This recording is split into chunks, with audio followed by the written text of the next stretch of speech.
niveau du ministère des Finances, en tant que fonctionnaire déjà, j'ai reçu des informations concernant ma carrière parce que j'avais des interrogations par rapport à ma carrière professionnelle. Parce qu'on n'attend pas la retraite pour savoir comment faire certaines choses. Donc j'ai eu des réponses à toutes les questions que j'ai eu à poser concernant mes droits et concernant, n'est-ce pas, tous les avantages que je peux avoir du ministère des Finances.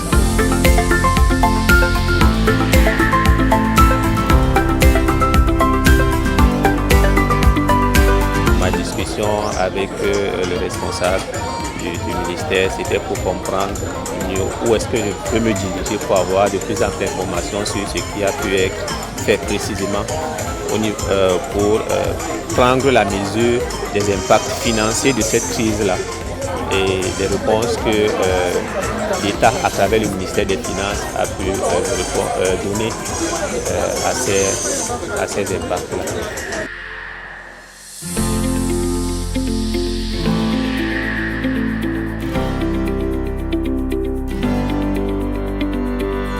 Oui, je suis très satisfait parce que, vous savez, ce qui concerne le ministère des Finances, on a l'impression qu'ils sont éloignés de nous autres, les entrepreneurs. Et parfois, nous sommes impressionnés parce que nos comptables viennent nous raconter ou nous exposer. Et du coup, ici au SAGO, je me suis rendu compte qu'il y a toute la documentation pour. Ça veut dire que nous autres entrepreneurs, on peut bel et bien apprendre au quotidien à travers la documentation mise à notre disposition ici au SAGO par le ministère des Finances. Je suis très impressionné, je suis très content parce que on avait toujours l'impression que nos ministères, que nos gouvernants sont éloignés de nous. Or, c'est nous qui ne nous approchons pas d'eux. Tout est à notre portée par contre. Bon, la raison de ma venue ici dans le stand des finances au SAGO, c'était de m'approprier certains documents qui me permettront d'acquérir plus de connaissances dans le domaine vraiment académique parce qu'en ce moment je suis dans justement l'école des finances publiques et à Messa. Donc on fait de la finance publique, raison de plus ma visite dans ce stand et apporter un plus dans mon entreprise. Alors j'ai pris déjà le guide pratique de traitement de soldes des pensions. Ça concerne mon service, il y a la SC, il y a la SDFC, on traite les salaires, on traite les pensionnaires, ceux qui doivent leur dû et tout. J'ai encore pris le nouveau cadre comptable de l'État. Pour avoir une bonne finance, il faut bien gérer les ressources. Donc, qu'est-ce qui feront l'objet d'une comptabilisation en fin d'année, quoi. Voilà, c'est dans ce cadre que je suis là. J'ai vu la deuxième édition du SAGO parfaitement bien parce que ça me permet de partager mon savoir avec les visiteurs. C'est aussi très agréable pour moi d'accueillir les gens qui viennent pour s'informer. Au ministère des Finances, je sais que nous avons plusieurs directions, mais 4 directions générales, notamment le budget, les douanes, les impôts et le trésor. Et donc quand je reçois des gens devant moi, la première chose que je fais, c'est de leur présenter nos directions générales en précisant que nous avons les experts derrière moi qui sont présents.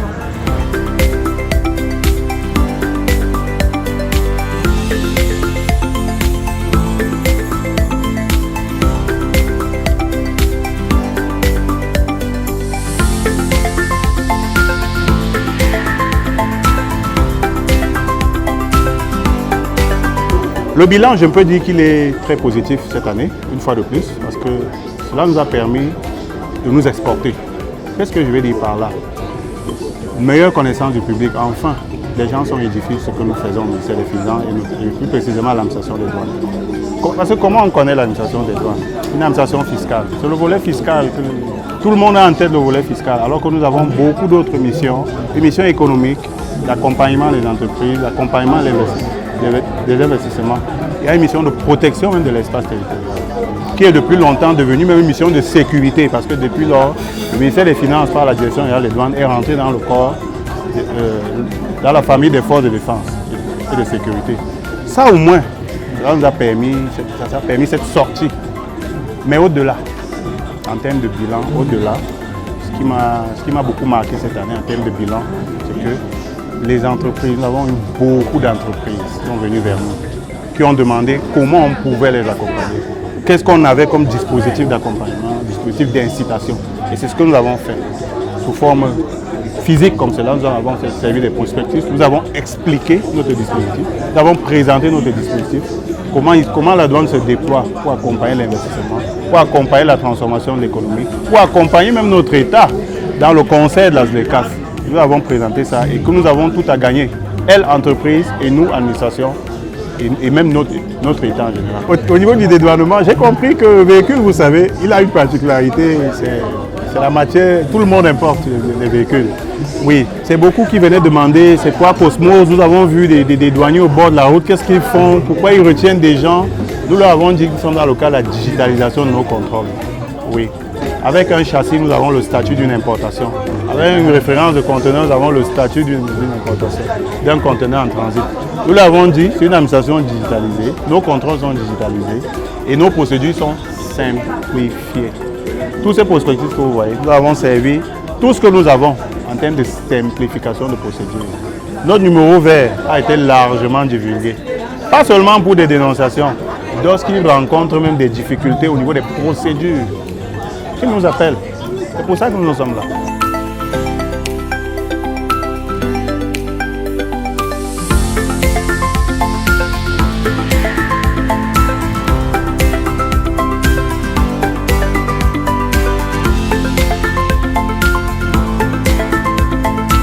Je me rends compte au sein de la direction générale du Trésor que nous travaillons beaucoup, mais les usagers ne sont pas au contact de tout ce que nous travaillons. Ils sont surpris ici que donc ceci est possible, ceci est possible. Nous avons donc pris l'initiative de porter ça à l'attention de la hiérarchie afin de voir par quel canal. Il ne faut plus seulement attendre le SAGO. Il faut maintenant voir par quel canal utiliser maintenant pour que nos actions arrivent au plus proche du citoyen. Parce que nous travaillons pour le citoyen, nous ne travaillons pas pour nous-mêmes.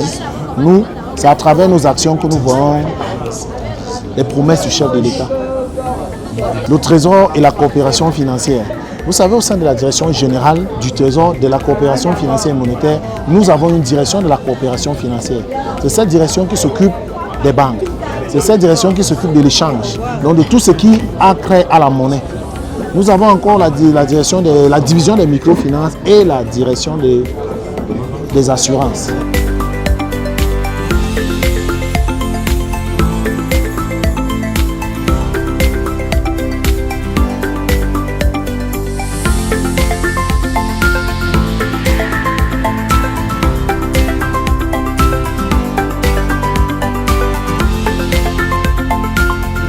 In brief, we've been here since Monday.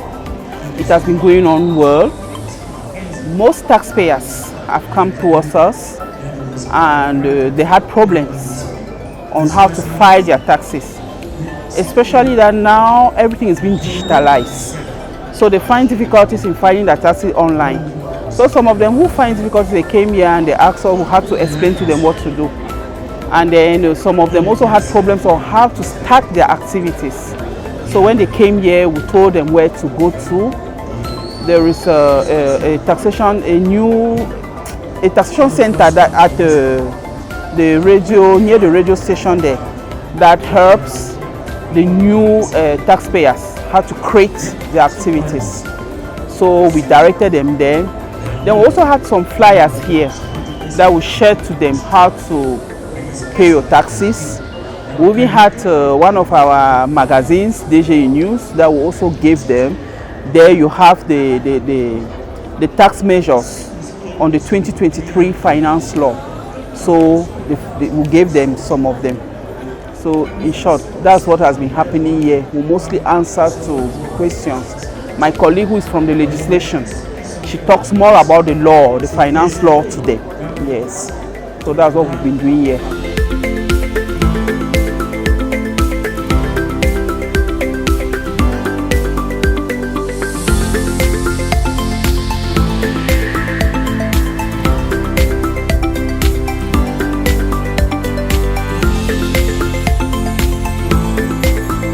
Nous avons reçu beaucoup de personnes, de visiteurs, qui avaient beaucoup de questions similaires concernant particulièrement les problèmes de pension et de solde.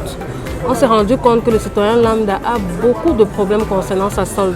On a reçu beaucoup de gens qui viennent et qui nous disent on a des avancements qui sont accumulés, qui ne passent pas, on veut savoir ce qui se passe.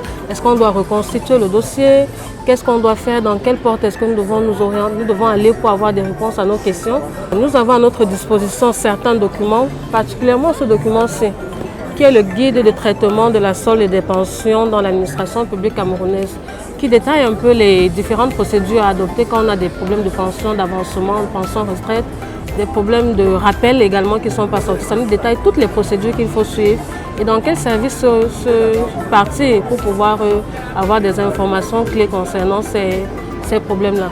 Nous avons également reçu des visiteurs qui ont eu beaucoup de problèmes de validation des services précaires. Alors il s'agit de quoi? Il s'agit des personnels qui à un moment de leur carrière étaient cadres contractuels, qui sont quittés de statut de cadre contractuel pour fonctionnaire. Alors du moment où vous quittez ce statut de cadre contractuel pour fonctionnaire, il y a des pièces bien précises que vous devez déposer au niveau de nos services ou alors de votre ministère d'origine qui se chargera par la suite de renvoyer le dossier au niveau des finances pour traitement. Alors quand vous déposez ce dossier-là, on vous délivre ce qu'on appelle un état des sommes dues. C'est-à-dire que ça résume un peu le calcul de toutes les années que vous avez passées comme agent contractuel. Pour ne pas le perdre dans le calcul de votre pension retraite, on comptabilise toutes ces années que vous avez passées comme contractuel, on vous délivre un état des sommes dues. À travers cet état des sommes dues, vous avez un montant, une somme que vous devez payer au niveau du trésor public pour pouvoir rentrer dans les frais de pension retraite en tant que fonctionnaire depuis le jour en fait, où vous avez commencé à travailler comme contractuel. Donc ce petit guide-là vous détaille un peu les procédures en ce qui concerne cette validation des services précaires. Ça vous dit quel dossier, quelles pièces il faut fournir et à quelle date en fait vous devez déposer le dossier pour ne pas tomber pour ne pas perdre en fait toutes ces années que vous avez passées comme contractuel d'administration. Nous sommes à l'ère de la digitalisation et tous ces documents sont disponibles dans le site de la Direction générale du budget www.dgb.cm en version française et anglais téléchargeable. Par rapport aux visiteurs que nous avons reçus tout au long de cette semaine, il y a un point très important. Plusieurs visiteurs ont profité de l'occasion du SAGO pour venir nous poser le problème de bulletin de solde qu'ils rencontrent. Vous avez vu le phénomène, le ministre l'a longtemps décrié, mais c'est toujours là. Il y a des personnes, on ne sait pas qui sont autour du ministère des Finances et qui vendent les bulletins de solde. Or, les bulletins de solde sont gratuits et chaque personnel de l'État peut lui-même entrer dans le site e-bulletin pour télécharger son propre bulletin. Donc cette semaine SAGO a été pour nous l'occasion également de vulgariser le site où nous pourrons tirer les bulletins de solde. Donc pendant que nous étions là, nous avons profité de l'occasion pour créer des comptes e-bulletins aux usagers. C'est totalement gratuit, c'est pour ça que je voulais vraiment insister sur ce point. Que les gens arrêtent de donner 1000 francs autour du ministère pour avoir leur bulletin de solde. C'est gratuit et chacun a la possibilité d'entrer dans e-bulletin.milfi.cm pour tirer son bulletin de solde.